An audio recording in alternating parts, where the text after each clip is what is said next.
Chapter 4. Not Black, Not White. You don't really look Filipino, Eleanor, the pretty girl in glasses and pigtails, was telling me.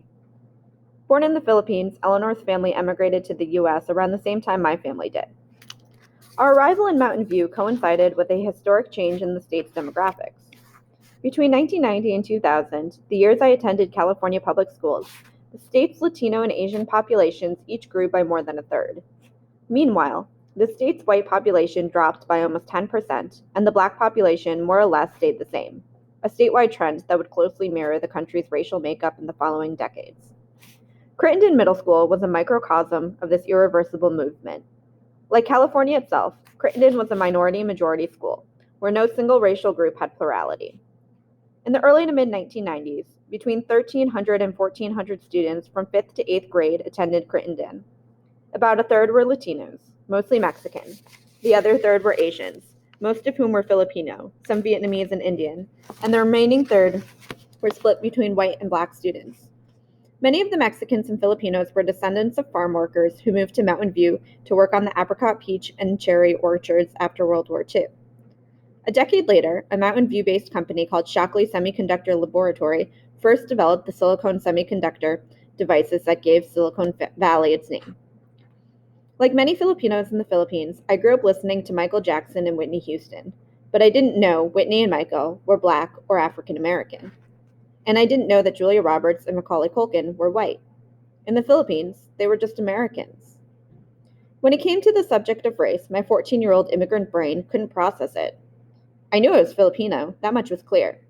But I didn't realize I was Asian, or that Chinese and Korean and Indian people were Asian too. And that because I was Filipino, I was both Asian and a Pacific Islander. Calling people Hispanic or Latino was perplexing to me, partly due to the fact that people assumed I was Hispanic or Latino because of my name. My stock answer: my name is Jose because of Spanish colonialism. Are people labeled Asian for geographic reasons, because we came from the Asian continent? But if it was about geography, shouldn't Hispanic and Latino people be called Americans?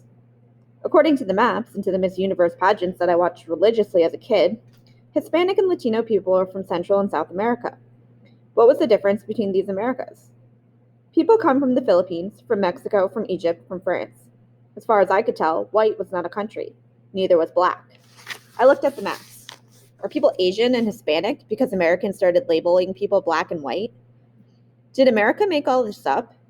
And whenever I read anything about race, why are Asian and Hispanic capitalized while black and white are not? Where do you go if you are multiracial and multi-ethnic?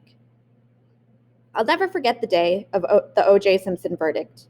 I had no idea who Simpson was, but most of my classmates seemed to know, and most everyone had an opinion on what he did and why he did it, including my teachers, all of whom were white. On the day of the verdict, Mrs. Wakefield, who taught social studies, stopped the class and turned on the radio so everyone could listen. When Simpson was acquitted, the school erupted, the reaction spilling from the classrooms into the quad. It was the first time I saw race physically divide people.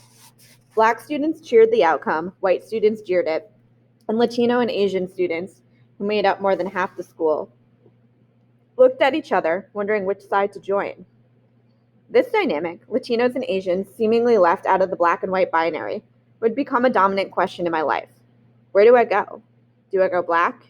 Do I go white? Can I do both? You're not black, you're not white, Mrs. Wakefield told me during one of our afternoon chats.